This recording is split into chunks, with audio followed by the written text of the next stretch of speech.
Magandang hapon, gabi, at umaga sa ating mga kapatid. At isang mapagpalang araw po sa ating lahat. At welcome po sa ating panibagong episode na naman ng Ang Dating Landas via Facebook, YouTube, at lahat ng social media platform. At para hindi na po tayo magtagal, nandito na po ang kapatid na Jared Almasora. Yan, magandang araw, magandang gabi, magandang hapon sa atin mga kapatid. Muli, napakinggan natin ang kapatid na JB. Winelcome tayo ng greetings. At kaya natin ginagawa yon dahil para magawa natin itong programa na ito ng may kaayusan. Basahin natin ang sinabi ni Pablo sa unang Korinto 14 at versikulo 40. Ang sabi, itong ating mababasa sa Biblia o sa banal na kasulatan o sa ang dating Biblia sa unang Korinto 14:40. Datapot gawin ninyong may karapatan at may kaayusan. Aba, ang sabi pala ni Apostol Pablo, gawin nating may karapatan at may kaayusan. At isa dun sa kaayusan, yung intro natin. Kaya hindi natin tatanggalin yung intro natin. Pero bago muna yan, ito ang ating palatuntunan. Ano mang purpose? Hindi para manira, hindi para mang-atake, kundi upang sagutin at upang ipaliwanag ang maling interpretasyon ng mga mangangaral at gibain ang mga maling haka. Gaya ng pananampalataya ng mga apostol na itinuro sa kanila ng ating Panginoong Jesucristo sa ikalawang Korinto 14:5. Ang sabi, sapagkat ang sandata ng aming pagkilaban ay hindi laban sa laman, kundi sa harapan ng Diyos na siyang may kapangyarihang gumiba. May gigibain pala tayo. Hindi pala yung Amen! Praise the Lord! Hallelujah! In the name of Jesus, I rebuke you! Out! Out! Hindi pala ganun, kapatid na JB. May gigibayin pala tayo. At kung gigibayin natin, yung mga maling haka at bawat bagay na matayog na nagmamataas laban sa karunungan ng Diyos. Kasi sino ba yung karunungan ng Diyos? Basahin natin ang 1:24 ng unang Korinto. Ang sabi, ngunit sa kanila mga tinawag, maging Hudyo o Griego, si Kristo ang kapangyarihan ng Diyos at karunungan ng Diyos. Paano ito? Mga nagmamataas, itong mga pastor na ito, itong mga ministro na ito, itong mga ibanghilista na ito, ng iba't ibang relihiyon, nagmamataas sa karunungan ng Diyos at yun ang ating Panginoong Jesucristo. Sukat mo, pinangungunahan mo sa kalagayan yung ating Panginoong Jesucristo. Pakinggan natin mga kapatid ang sinabi ng isang ministro o alagad ni Manalo sa isang video o open forum nila sa Templo Central at ito ang kanyang sinasabi. Inilagay ng Diyos sa kaiba-ibabaw ng lahat ng mga nilalang, pinadakila at inutos ng Diyos na sambahin. Kaya kami po na mga kaalib sa Iglesia ni Cristo, sumasamba sa Panginoong Jesucristo, hindi dahil sa Diyos, kundi utos ng Diyos na siya'y sambahin. Pero kung ang pag-uusapan,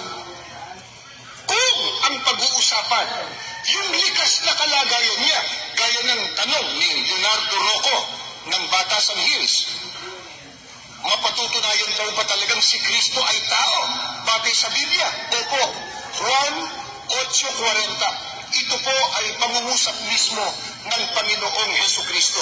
Ito po, ngunit, ngayon pinagpipilitan ninyong patayin ako na isang taong nagsasalita sa inyo ng katotohanang narinig ko sa Diyos. Siguro naman, kumbaga, sa kasabihan nga nila, tapos na boxing dapat dito Kasi si Kristo po mismo nagsasalita Ano sabi niya? Ako na isang tao. Tapos na, usapan dapat. Siya sabing siyang tao Anong uling tao siya? Na isang taong nagsasalita sa inyo ng katotohanan na aking narinig sa Diyos. Kasama sa katotohanan, yung sinabi niya na siyang tao. Ba't po magagalit yung iba pag sinabi po namin si Kristo tao? Sa likas na kalagayan. O yan, napakinggan natin ng isang alagad ni Manalo o ministro, di ko alam ang pangalan na ito na ikinotes niya para patunayan na si Kristo ay tao at hindi Diyos sa 8:40 ng wala, tao! Ngayon sila na nagsasaysay sa inyo ng katotohanan na aking narinig sa Diyos. Ito hindi ginawa ni Abraham. Teka muna. Yan bang 8:40 ng 1 napapatunayan na si Kristo ay hindi Diyos? Unang-una, wala namang sinabi si Kristo sa 8:41 na hindi ako Diyos. Kasi, isa yan sa ginagamit ng mga ministro ng Iglesia ni Manalo kapag hinahamon mo ng showdown. Meron ka ba kang mababasa sa Biblia, letra por letra, na sinabi ni Kristo na hindi ako Diyos? Babasahin nila, o sige, pag nabasa ko, talo ka na. At nang i-coach nila, yung 8:40 ng 1. Ngunit pinagsisikapan nyo kung patayin na tao. Hindi sila magbasa eh. Ano eka? Tao. Masisira na yung boses nila eh. Na nagsasaysay sa inyo ng katotohanang aking narinig sa Diyos. Tapos na daw ang usapan. Tapos na daw ang boxing. Sukat ng Biblia, ginawa mong boxing. Saan mo nabasa yun? Ngayon, pag-aralan natin mga kapatid, bakit sinabi ng ating Panginoong Jesucristo sa 8:40 ng 1 na siya'y tao? Hindi tinanong natin sa mga apostol, hindi natin itatanong sa ministro. Dahil pag itinanong natin sa mga ministro, naku, kawawa tayo. Self-interpretation, private interpretation ang gagawin sa Biblia. Kaya na lang ng 8:40 naman, wala namang sinabi na si Kristo na hindi ako Diyos. Bagkus ang sinabi niya, siya'y tao na pinapabura naman ng Iglesia Katolika Apostolika Romana. Dahil ating doktrina sa CCC, our Lord Jesus Christ is 100% man and 100% God. Saan mo naman nabasa yan? Basahin natin ang sabi ni Pablo sa 2:9 ng Kolosas, sapagkat sa kanya nananahan ang likas na kalagayan ng pagka-Diyos nang siya'y maging tao. Aba, nung maging tao pala ang ating Panginoon Jesucristo, nasa kanya pala, o yung nasa loob, nung ipinanganak ni Maria, na haing katawan, yung likas na kalagayan ng pagka-Diyos. Kailan yun? Nung umiral ng wala pang pasimula, na kasama na ng Diyos. Basahin natin ang uno-uno ng Juan, ang sabi, ng pasimula siya'y verbo. At ang verbo'y Diyos. At ang verbo'y suma sa Diyos. Aba, letra por letra na ito. Ano nangyari sa verbo? Sa 14, nagkatawang tao ang verbo. Nagkatawang tao eh. Kaya naman pala sinabi niya sa 8:40 naman na siya'y tao dahil siya'y nagkatawang tao. At hindi porket sinabi niya sa 8:40 naman na siya'y tao, eh talaga siyang tao na at hindi na Diyos. Dahil nasa loob ng katawang tao na yon, sa 2:9 ng Kolosas, yung likas na kalagayan ng pagka-Diyos. Na ano? Na suma sa Diyos at nasa kanan na ng Diyos. Katunayan, in Old Testament, nakita na nga ni David eh. Basahin natin ang 111 ng awit. Sinabi ng Panginoon sa aking Panginoon. Ilan na? 2. Umupo ka sa aking kanan. Tanong, nung pinaupo yung isang Panginoon sa isa pang Panginoon, anong sabi ng isang Panginoon? Nung pinapaupo niya, umupo ka sa aking kanan. Tanong, yung pinaupo sa kanan, Diyos ba? Basahin natin ang 1:8 ng Hebreo. Sabi, mga iglesia ni Manalo, mga ministro, kaya niyo bang tutulan ito? Absolutong katotohanan ito eh. Ang Diyos mismo ang nagsabi nito dun sa kanyang anak eh. Dahil ang subject of the sentence sa tinutukoy dito, yung Diyos. Yung anak ng Diyos. Si Kristo ano sabi? Ngunit tungkol sa anak ay sinasabi, ang iyong luklukan o Diyos ay magpakailanman. Aba, yung nakita pala ni David na nasa kanan ng Diyos na pinaupo pa ng isang Panginoon at yung isang Panginoon, sabi sa 1:8 ng Hebreo, ay Diyos. Sino yun? Si Manalo ba? Si Felix ba? Basahin natin ang 3:1 ng Kolosas. Kung kayo ngay muling binuhay na kalakip ni Kristo, ay hanapin ninyong mga bagay na nanasa itaas sa langit, na kinaroroonan ni Kristo. Na ano? Na nakaupo sa kanan ng Diyos. Klaro. Wala pang pasimula, nandun na si Kristo. Katunayan, in Old Testament, sa 111 ng awit, nandun na si Kristo. At ang sabi sa kanya, nung pinaupo siya ng Ama, o nung isa pang Panginoon, ang iyong luklukan o Diyos ay magpakilanman. Tanong, kailan nangyari yun? Basahin natin ang 8:23 ng Kawikaan, siya'y nailabas ng wala pang pasimula, bago nilikha ang langit at lupa. Hindi nga tao ito. Hindi nga ito yung sinasabi ng mga ministro ng Iglesia ni Manalo na tao at hindi Diyos. Bakit? Saan ba naman nakakita ang tao yung mayroon na walang pasimula? Kasama na ng Ama, sumasa Diyos na. Ngayon, ang argumento ng mga IMC dyan, mga kapatid, mga kababayan, mga igsuon, plano daw ang nasa 1:1 ng 1. Paano mo sasabihin plano ay may kalagayan na? Basahin natin ha. Nang pasimula siya'y verbo. At ang verbo'y Diyos. Kung plano yan, sana ang nakalagay dyan, ang verbo'y magiging Diyos. Bakit? Hindi pa umiiral, plano pa lang eh. Hindi naman eh. Ang nakalagay, ang verbo'y Diyos at ang verbo'y suma sa Diyos. Ibig sabihin ng suma sa Diyos, kasama na ng Diyos, nasa kanan na ng Diyos. In Old Testament, 111 ng awit, kasama na ng Ama, pinaupo na sa kanan niya. At yung pinaupo sa kanan niya, sa 1:8 ng Hebreo, tinatawag na Diyos ng Diyos. Kaya yun, mga kapatid, klarong-klaro na ang Diyos na mismo na nagpapatotoo at nagsasabi na ating Panginoon Kristo ay Diyos. O ngayon, himay-himayin natin. Kung plano ang verbo, bakit nasa kanan na? Ano yung imaginary friends? Ang alam ko, imaginary friends lang yun, yung mga hindi nag-e-exist, nasa kanan mo, parang multo. Ibig sabihin, ang Diyos pala ng Iglesia ni Kristo, may mental disorder. Bakit? May kinakausap na hindi umiiral May pinapaupong hindi umiiral Halimbawa, ganito, mga kapatid, bibigyan ko kayo ng isang lohika o isang example na ginagawa ng Diyos ng Iglesia ni Manalo.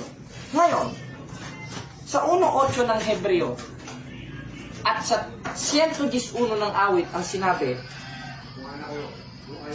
ng Panginoon sa aking Panginoon, umupo ka sa aking kanan. Tanong, yung pinaupo, umiiral o hindi umiiral? Umiiral. Halimbawa, nandito. Sinabi ni kapatid na Jared kay kapatid na JB, umupo ka sa aking kanan. Umupo. Bakit? Kasi, nandito na ang kapatid na JB. Umiiral na ang kapatid na JB. Ngayon, kung plano ang kapatid na JB, sinabi ni kapatid na Jared kay kapatid na JB, umupo ka sa aking kanan. Hindi pa naman umiiral si kapatid na JB. Lalabas doon, may mental disorder ka. Kaya, mali yung analogy ng mga ministro ng Iglesia ni Manalo na ang ating Panginoon Kristo ay plano. Because in Old Testament, si David na mismo ang nagsasabi, dalawa ang Panginoon niya at yung isang Panginoon niya, pinaupo sa kanan ng isa pang Panginoon niya. Hindi pala ito plano. Umiiral na pala ito. Kaya ang konteksto sa 1:1 ng Hebreo, nang pasimula siya'y verbo. Ano ba yung verbo? Basahin natin sa 19:13 ng Apokalipsis, at siya'y nararamtan ng damit na winisikan ng dugo, at ang kanyang pangalan pala ito, hindi naman pala sinabi, at ang kanyang plano, at ang kanyang pangalan ay tinatawag na ang verbo ng Diyos. Therefore, ang verbo, pangalan pala. Pangalan ng ating Panginoon Kristo, nung wala pa siyang katawang tao. Nung wala pang pasimula, gaya ng nasa 8:23 ng Kawikaan, ang sabi niya, siya'y nailabas nang wala pang pasimula. Kaya, mali talaga ang analogy ng Iglesia ni Manalo tungkol sa 1:1 ng 1, na yun ay hindi umiiral. Dahil may kalagayan Ang verbo'y Diyos at ang verbo'y suma sa Diyos, kasama na ng Diyos. Basahin ulit natin mga kapatid ang 1:1 ng 1, ang sabi, nang pasimula siya'y verbo. At ang verbo'y Diyos. Hindi naman sinabi, ang verbo ay plano ng Diyos. Wala namang nakalagay nun. At wala namang sinabi, ang verbo'y magiging Diyos. Kasi hindi pa umiiral Patunay na umiiral, dun mismo sa konteksto ng 1:1 ng 1, nang pasimula si verbo, at ang verbo'y Diyos, at ang verbo'y suma sa Diyos o kasama na ng Diyos, patunay lang yon na itong mga ministro, mga mangangaral, na nagsasabing plano ng ating Panginoon Kristo nang walang pasimula, mga sinungaling. Kanino ba galing ang kasinungalingan? Sabi sa 8:44 ng 1, nasa ng demonyo. Kaya, yung mga nagsasabing iglesia ng ating Panginoong Kristo ay plano, magunos dili kayo. Kaya niyo bang tindigan sa diskusyon ito? Hinahamon ko kayo. Kaya niyo bang tindigan sa diskusyon ito? Hindi niyo kaya tindigan sa diskusyon ito Bakit? Kaya itong 1:1 ng 1, patunay na hindi plano si Kristo. Patunay ito na umiiral na si Kristo. Dahil may kalagayan na at kasama na. Dahil kung plano yon, saka ba naman nakakita ang plano may kalagayan na? Pag sinabing plano, hindi pa existido. Si Kristo, existido, meron na nakalapat sa kanya na tungkulin. Dahil nang nasa ula. Basahin natin ng may busa ng Isaias, ang sabi, sapagkat sa ating pinanganak ng isang bata, sa ating pinanganak ang isang anak na lalaki, at ang kanyang pangalan tatawagin kamanghang-mangha, tagapayo, makapangyarihang Diyos. Sino ito? Wala namang ibang pinanganak sa Jerusalem, kundi si Kristo. Na tinutukoy sa may busa ng Isaias. Kaya ang ating Panginoon Kristo, in Old Testament pa lang, may hula na sa Kanya na siya'y tatawagin makapangyarihang Diyos. Kaya, mali yung analogy, mga kapatid, at explanasyon at interpretasyon ng mga iglesia ni Manalo ng ating Panginoon Kristo ay plano lang dahil umiiral na ng walang pasimula. Kasama na ng Diyos, pinaupo na ng Diyos, at ang Diyos na mismo nagsabi sa 1:8 ng Hebreo na tinawag siyang Diyos. O kaya mo bang tindigan ito, Michael Sandoval? O hinihintay ko ang panig ninyong mga iglesia ni Kristo sa inyong programa sa Ang Tamang Daan sa YouTube. At sa UN, sa ano ba pangalan nun? INC TV. O ngayon, kaya nyo bang tindigan ito? Hindi nyo kayang tindigan ito dahil ito ang katotohanan eh. Ngayon, himayin natin yung isa pang argumento nila sa 8:40 ng 1. Ngayon, bakit nga ba sinabi ni Kristo sa 8:40 ng 1 na siya'y tao? Dahil nagpakababa siya, mga kapatid. Basahin natin sa Filipos 2:5-8 ang nakalagay, magkaroon kayo ng pag-iisip na ito'y na kay Kristo Jesus din naman. Na ano? Na bagamat siya'y Diyos, hindi niya inaring isang bagay na nararapat panagnan. Alin? Yung pagkapantay niya sa Diyos. Bakit? Persona siya ng Diyos eh. Kaya pantay sila ng Diyos. Ano sabi? Pagkus hinubad niya ito, nag-anyong alipin, nakitulad sa tao. Alin yung hinubad niya? Yung pagkapantay niya sa Diyos. Sa paanong paraan? Nagkatawang tao siya o pumasok siya sa sanlibutan gamit yung haing katawang nasa sinapupunan ni Maria sa 15 ng Hebreo. Na kaya't pagpasok niya sa sanlibutan ay sinasabi, haing at tandog ay hindi mo ibig, ngunit isang katawan ang sa akin inihanda mo. At yung katawang tao na yun, yung ginamit ni Kristo para makapagkatawang tao sa 1:14 ng 1 para magpakababa si Kristo. At hindi nangangahulugan yun, si Kristo ay tao at hindi Diyos. Kaya, ang sabi sa Filipos 2:5-8, siya'y nagpakababa. Kaya instant na sabihin niya, siya'y Diyos, sa 8:40 ng 1, sinabi niya siya'y tao. Bakit? Dahil unang-una, Filipos 2:5-8, nasa pagpapakababa siya. Pangalawa, nasa kalagayang tao siya o nasa loob yung pagka-Diyos niya na nasa kanan ng Ama at umiral ng walang pasimula at walang kamatayan dun sa haing katawan na ipinanganak ni Maria. Kaya ang sabi ni Pablo sa 2:9 ng Kolosas, sapagkat sa kanya nananahan ng likas na kalagayan ng pagka-Diyos nang siya'y maging tao. Tanong, nung sinabi sa 8:40 ng 1 na siya'y tao, ibig sabihin ba nun, hindi na siya Diyos? Hindi. Dahil sabi ko nga kanina, kaya niya sinabi yun, siya'y nagpakababa at nasa kalagayang tao. At bukod sa sinabi niya, siya'y nagpakababa, nasa loob ng katawang tao na yun, na sinabi, siya'y tao, yung pagka-Diyos nang meron lang walang pasimula. Iniikot-ikot lang natin para maintindihan natin, mga kapatid. Ngayon, palpak ba ang mga ministro ng Iglesia ni Manalo sa paggamit ng 8:40 ng 1? Palpak na palpak. Katalampak, takpak, takpakan. Palpak, mga kapatid, mga igsuon. At yung mga ibang sekta naman, na naniniwalang si Kristo ay Diyos, panoodin nyo ito. Hindi ba palpak sila gumamit ng 8:40 ng 1? Ngayon, anong patunay sa Biblia na ang ating Panginoong Jesucristo ay Diyos? Ngayon, himayin natin yung 2:9 ng Kolosas. Parang naghihimay lang tayo ng isda eh. Kumbaga nanamnamin natin, mga kapatid, yung talata. Ang sabi sa 2:9 ng Kolosas, sa kanya nananahan ang likas na kalagayan ng pagka-Diyos nang siya'y maging tao.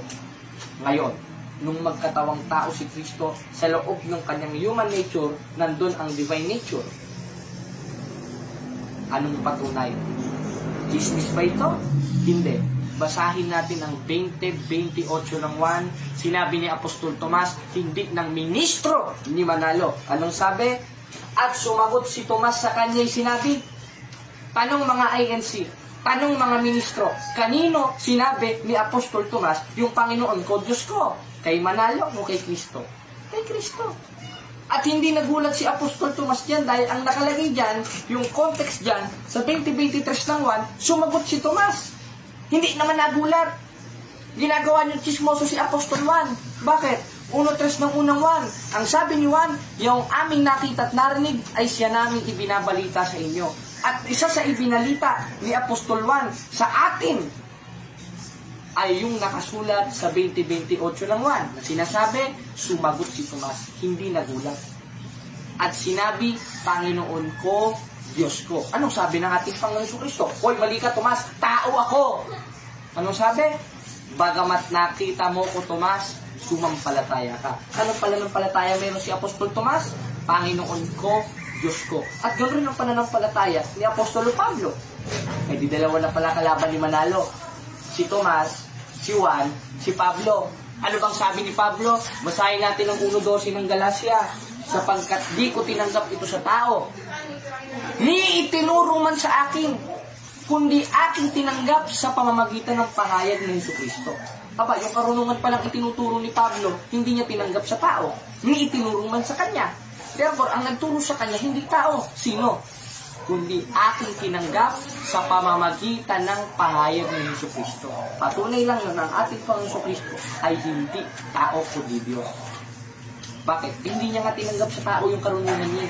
Kaya tinanggap kay Babalo. Isa Diyos na eh. Tanong, sino bang nagturo kay Pablo at sino bang nag-uutos kay Pablo lahat ng sinusulat niya? Sabi sa 14:37 ng unang Korinto, ang Panginoon. Sinong Panginoon yon?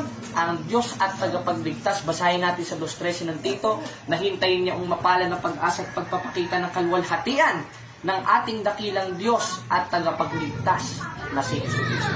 Kaya ang ating Panginoon Jesucristo, siya ang Diyos at tagapagligtas. Kaya yan ang mga supportive verse o patunay na hindi matanggi ng mga iglesia ng Manalo ng ating Panginoon Jesucristo ay tunay na Diyos. Kaya mo naman nabasa yan. Sabi ka sa 17:3 ng 1, makilala ka nila na iisang Diyos na tunay. Kaya si Kristo, tao na. Hindi naman ay sinabi, makilala nila tayong dalawa ay isang Diyos na tunay. Bakit ba? Kasi nga, nagpakababa siya. Yung isang tunay, nasa baba. Katunayan, 5:20 ng unang 1, at nalalaman natin na naparitong anak ng Diyos, at tayo binigyan ng pagkaunawa upang makilala natin siya na totoo at tayo nasa kanya na totoo sa makatwid bagay sa kanyang anak ni si Jesucristo. Ano si Kristo? Ito! Dahil kung ang subject of the sentence dyan, yung paliwanag ng Iglesia ni Manalo na ang tinutukoy dyan yung Ama, dapat doon. Hindi naman doon, ito eh. Ito ang tunay na Diyos at buhay na walang hanggan. Alin? Yung naparito. Ba't hindi ka sinabi ni Kristo, makilala ka nila, tayong dalawa ay isang Diyos na tunay. Dahil kaya naparito si Kristo, 5:37 ng 1, hindi upang patotohanan ng sarili niya, kundi upang patotohanan ng Ama. At ang Ama ang magpapatotoo sa Kanya. At isa sa patotoo sa Kanya ng Ama, 1:8 ng Hebreo, ang iyong luklukan o Diyos ay magpakilanman. Ngayon, ibig sabihin ba, sinabi ni Kristo 17:3 ng 1, makilala ka nila na isang Diyos na tunay, hindi na siya Diyos na tunay. Klarong-klaro na nga eh. Sa 5:20 ng unang 1, na yung naparito, tunay na Diyos at buhay na walang hanggan. Ngayon, bakit sinabi sa 17:3 ng 1, makilala ka nila na isang Diyos na tunay? Saan? Sa langit. Bakit? Dahil yung Ama lang nandun, isa nagkatawang tao eh. At yung isa namang nagkatawang tao na naparito, 5:20 ng unang 1, tunay na Diyos at buhay na walang hanggan. Kaya isa lang yung tunay na Diyos sa langit no. Bakit? Yung isang persona nandito eh. Nagpakababa eh. At nung nakita ni Juan, 20:28 ng 1, tinawag ni Juan na Panginoon ko, Diyos ko. Na yung isang tunay na Diyos nandito, naparito, ito, ang tunay ng Diyos at buhay na walang hanggan. Kaya sinabi niya doon, makilala ka nila na isang Diyos na tunay sa langit. Kaya nga siya nakatingala eh. Pero, nung nandun siya sa langit ng ating Panginoon Kristo, di pa nagkakatawang tao, anong tawag sa Kanya? Ang sabi sa 1:8 ng Hebreo, ang iyong luklukan o Diyos ay magpakilanman. Kaya, palpak na palpak talaga ang mga ministro ng Iglesia ni Manalo pagdating sa Christology. Bakit? Unang-una, sa original scriptures ng Biblia, sa 1:18 ng 1, sa Greek, ito ang ating mababasa mga kapatid, dahil ang Biblia ay originated in Greek, Hebrew, and Aramaic. Anong sabi sa Greek? Basahin natin sa 1:18 ng 1 nakalagay. Meron ba tayong kopya dito sa ating folder? Pakinggan natin. Ayan, sa Bodmer Papyrus nakalagay, Monogenes Theos. Letra por letra. Monogenes Theos. Ibig sabihin ng Theos, God. In Hebrew, Elohim. Sa English, God. Sa Tagalog, Diyos. Sa Portuges, Diyos. Ngayon, ano ang ating Panginoon Jesucristo ayon sa matatandang salin ng Biblia? Monogenes Theos. Ngayon, isang tanong ng Muslim na ating nakalaban na si kapatid na Rashid Indasan, saan mo nabasa na sinabi ni Kristo na siya'y Diyos? Yan rin ang tanong ni Felix Manalo eh. Basahin natin dito sa isang salin ng Biblia, sa The Holy Peshitta Bible Transliterated. Kita ba sa screen? Ayan. Anong sabi? I said to you that you shall die in your sins. For unless you shall believe that I am, I am the living God. Sino nagsabi? Si Kristo. Letra po letra. Na ano? I am the living God. Synoptic Gospel mismo ni Kristo ito 8:24 ng 1. I am the living God. Sinabi mismo ni Kristo na siya ay tunay ng Diyos. Siya ang Diyos na buhay. Ngayon, huwag na tayong magdududa mga kapatid tungkol sa kalagayan ng ating Panginoon Kristo. Ngayon, meron silang binabasa ng mga talata na sinabi eka ni Kristo na siya'y tao. Sabi eka ng mga apostol na siya'y tao. Klaro naman yun. Wala namang contradiction dun Kaya sinabing tao, basahin lang natin yung 1:14 ng 1. Dahil siya'y nagkatawang tao, Filipos 2:5-8, siya'y nagpakababa at nakitulad sa tao. At yan ang hindi kayang tutulan ng Iglesia ni Manalo. Yung Filipos 2:5-8. Katunayan, maganda nga ang salin yan sa magandang balita Biblia. Dahil ang nakalagay dyan, Diyos talaga. Dahil kung babasa tayo sa dating Biblia, anyong Diyos, hindi naman anyong Diyos Diyos Bagamat siya Diyos, Theos. At yung mga old scriptures pa mismo ng Biblia ang nagsasabi na monogenes Theos. O si Kristo ay tinatawag na kaisa-isang bugtong na Diyos. Ngayon, kung Diyos na ikaw si Kristo, ngayon ang sinasabi nila Sagutin natin ang mga tanong, marami dito. Nasa ating line, para di tayo magluwat ng mahapong panahon, nandito ang mga tanong ng mga INC. Ngayon, isang tanong nila dito sa ating social media, kung Diyos na eka si Kristo, bakit pa siya nanalangin sa Diyos? Klarong-klaro. Bakit? Basahin ulit natin ng Filipos 2:5-8. Magkaroon kayo sa inyo ng pag-iisip na ito'y na kay Kristo Jesus din naman, na bagamat siya'y Diyos. Klaro, Diyos. No? Hindi naman sinabing tao, hindi naman sinabing alien. Ay hindi niya inaring isang bagay na nararapat panagnan. Pagkapantay niya sa Diyos, hinubad niya ito't nag-anyong alipit at nakitulad sa tao. Ibig sabihin ng nakitulad sa tao, kung paanong kumakain ng tao, kung paanong namamatay ang tao, kung paanong nananalangin ng tao, ganoon rin mananalangin ang ating Panginoon Kristo. At hindi porket nanalangin siya, hindi na Diyos. Dahil nagpakababa nga siya. At yun lang ang tanging communication para makausap niya ang Ama. Gaya ng nasa 26, 42, 46, 44 ng Mateo. Si Kristo ay nanalangin ng paulit-ulit na sinasabi rin ng gayong salita sa Ama. Na Ama ko, kung di mangyaring inumin ko ito, mangyari nawa ang iyong kalooban. Bakit? Dahil nasa kalagayang tao nga si 40 ng 1, 14 ng 1. At bukod sa nasa kalagayang tao siya, sabi sa Filipos 2:5-8, siya'y nagpakababat, nakitulad sa tao. Kaya ibig sabihin ng nakitulad sa tao, kung paanong nanganalangin ng tao, kung paanong natutulog, kumakain, umiinom, tumatay, umiihi ang tao, ganoon rin ang ating Panginoon Kristo. Dahil siya'y nagpakababa at ang umiiral sa Kanya nung siya'y nagkatawang tao, G5 ng Hebreo, yung haing katawan nasa sa sinapot po ng Maria. Ito naman ang sunod na tanong sa ating, ito, ang dami Ang daming nagaan dito sa ating cellphone, kapatid na JB. Sa totoo lang, napakaraming tanong. Sasagutin rin natin ito. Kung Diyos mo na si Kristo, Diyos mo rin ang Ama, ano po ang Espiritu Santo? Diyos rin po ba? Aba, Diyos rin ang Espiritu Santo. Basahin natin sa 4:6 ng Filipos. Ang sabi, huwag kayong mabalisa sa anumang bagay, kundi sa lahat ng bagay, sa pamamagitan ng panalangin at daing na may pagpapasalamat, ay inyong ipakilala ang inyong kahilingan sa Diyos. Aba, ang sabi ni Pablo, ipapakilala natin ang ating kahilingan at mananalangin tayo sa Diyos.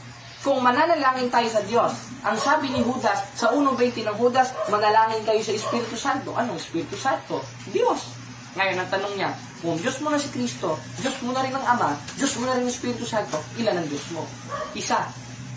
At yun naman, ang doktrina ng Iglesia ni Manalo ay ayon dito sa kanilang pasugo.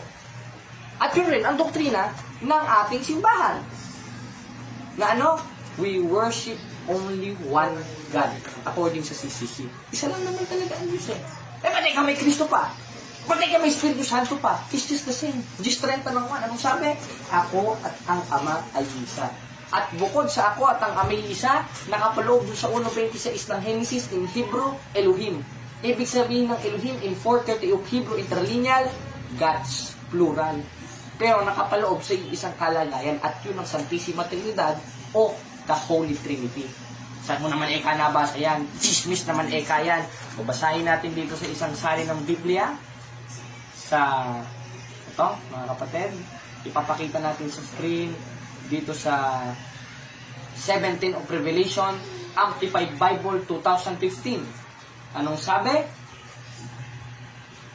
And in a loud voice, they cried out, saying, salvations belong to our God, who is seated on the throne, and the Lamb. Our salvation is the Trinity. Letra per letra. At yun ang Ama, Anak at Espiritu Santo na mababasa natin sa 28:19 ng Mateo. Na yumaon kayo sa bawat bansa, siliin yung bautismo sa pangalan ng Ama, Anak at Espiritu Santo. Tanong, ilan ang Diyos natin? Isa. At yun ang Ama, Anak at Espiritu Santo. Kala ko ba isa? Bakit may tatlo pa? Persona niya yun. Pero, isa lang yun. At yun ang nakapaloob sa salita sa Hebrew sa 1.26 of Genesis na Elohim, Gods. At ang nakapaloob doon, Ama, Anak, at Espiritu Santo. At yun ang hindi kayang tutulad ng Iglesia ni Manalo. Kaya, ilan ang Diyos natin? Isa. At hindi porket sinabing isa, is a absolute one. Merong tinatawag na united one. Basahin natin ang 17:11 ng 1, at wala na ako sa sanlibutan at mga ito'y nasa sanlibutan pa. At ako'y paririyan sa iyo amang banal, ingatan mo sila sa iyong pangalan, yaong mga binigay mo sa akin, upang sila'y maging isa gaya naman natin. Yung sila, plural, pumapatungkol sa mga alagad. Ngayong plural na yun ay pumapatungkol sa mga alagad, ilan sila? Madami. Anong ginawa? Pinag-isa. Hindi isa pala sila. Kaya, hindi porket sinabing isa is a absolute one. Pag sinabing isa sa Biblia is a united one. Gaya ni Kristo at ng Ama, kaya sabi sa 17:11 ng 1, upang sila'y maging isa, gaya naman natin. At yun ang hindi naintindihan ng mga iglesia ni Manalo. Kaya may tanong pa ba? Ayan, wala nang tanong.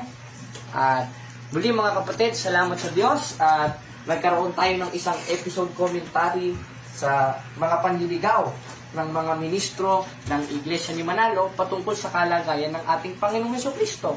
Kaya kung meron silang binabasa na sinabi eka ni Kristo na siya'y tao, sinabi eka ng mga apostol na siya'y tao, wala naman tayong pakailam dun eh. Bakit? Dahil hindi porket sinabi ni Kristo na siya'y tao, hindi na siya Diyos. Dahil walang mababasa sa Biblia na sinabi niya na ako'y hindi Diyos. Klaro. Kaya sinabi niya na siya'y tao, ulitin natin, 1.14 ng 1, dahil siya'y nagkatawang tao. At bukod siya'y nagkatawang tao, Filipos 2.5 hanggang 8, siya'y nakababa at nakitulad sa mga tao. Kaya kahit may mabasa sila na si Kristo'y tao, wala naman tayong problema doon. Dahil ang doktrina ng simbahan, si Kristo'y 100% na tao at 100% na Diyos.